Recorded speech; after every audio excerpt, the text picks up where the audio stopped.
Right, I filled it up, filled the first nearly 1/2 of this up with the mixture. Right, so let me try and show you how I did it with some attempt at conciseness. Right, so just grabbing some of this.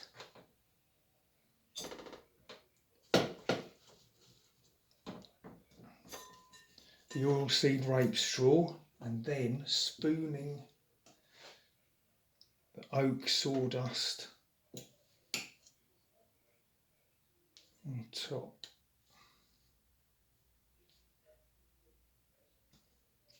Just trying to get a 50-50 mix. You want it quite dense, as far as I understand it. You do want it quite dense, but you still want to see that there's sort of visible space for gas exchange.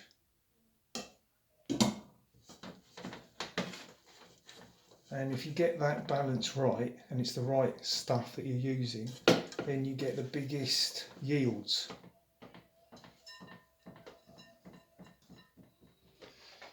So let's see how that looks if I mix that up.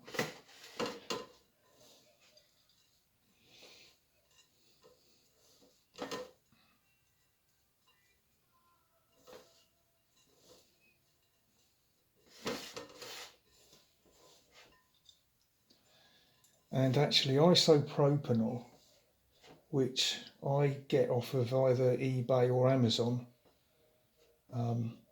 is a brilliant thing for sterilising. If you've got water sensitive things that need sterilising, then you can use it pure. But if you've got things that don't mind getting wet, the best mix is 70% isopropanol and 30% water, because there's an action whereby the water helps the isopropanol to hang around on the surface, and that increases its effect. So it's a handy thing to have around if you just want to quickly sterilise things while you're doing any of this. Now that is not bad. I think I can put a little bit more sawdust into that. And this is still, this is pretty experimental really still. I'm doing this on my gathered information so far.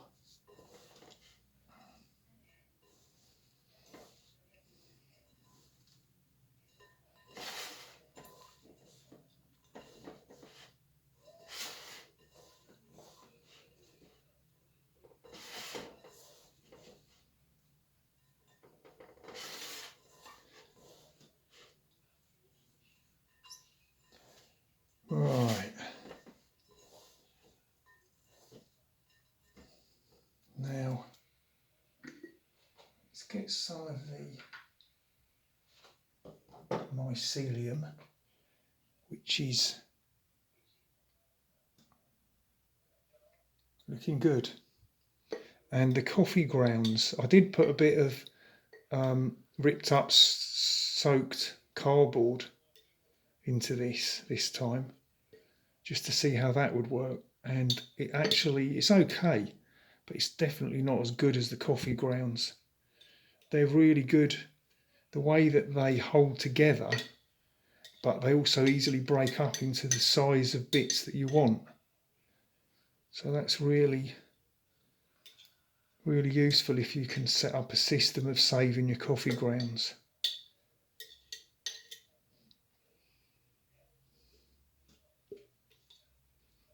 I think just a little bit more there will be all right.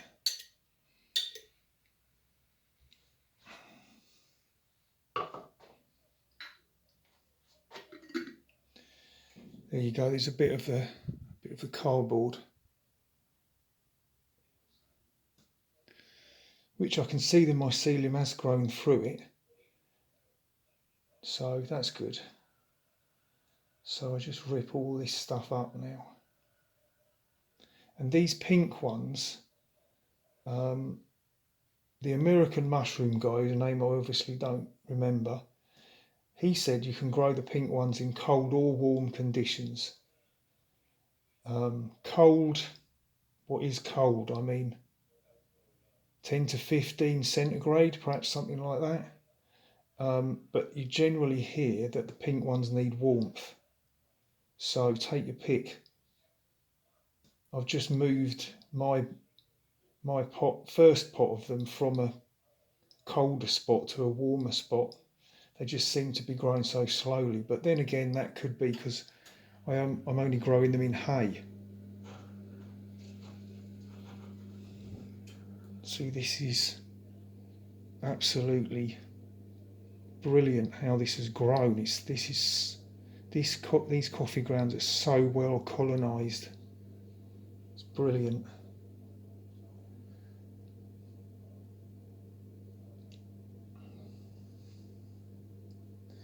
Right, so now I shall gently mix this in.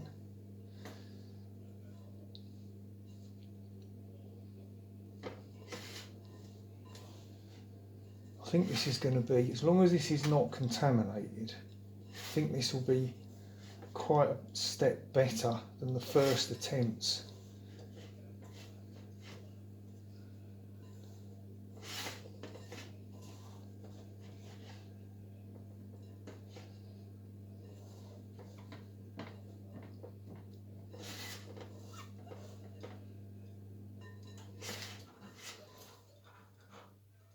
And what I didn't do was keep the lid on that growing box there.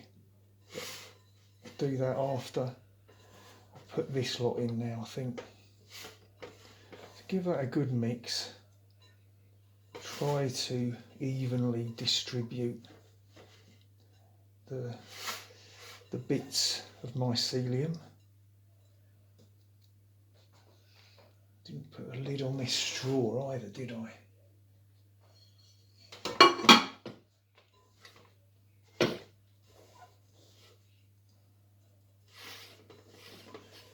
But I think if this doesn't work, I mean, the only way that this is viable to me really is if it works without going crazy with cleanliness and sterility. If you have to do too much in that way, I don't think it will be worth it. Right, so let's just load that in.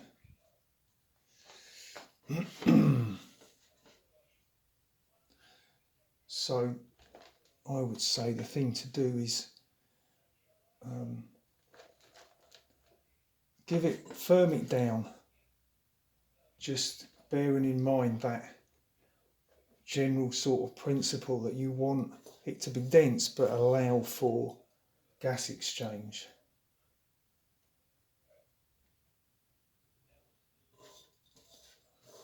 Right, that's nearly done that. So what I want to do is make sure I use most of the last bits of inoculant in this top bit.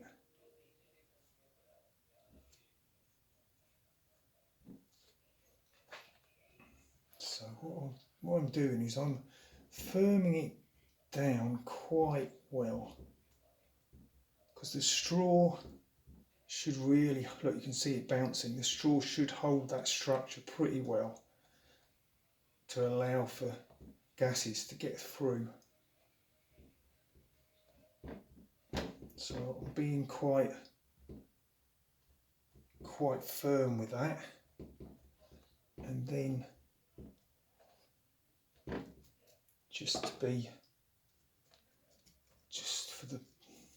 for whatever reason, I feel like I should ruffle that up to help it join to the next, the final lot. Right, now so this and this is the lid, which which I can put there. Just clean those edges off a bit. I'll put that there to just as a gesture to stop mould spores getting in there a bit.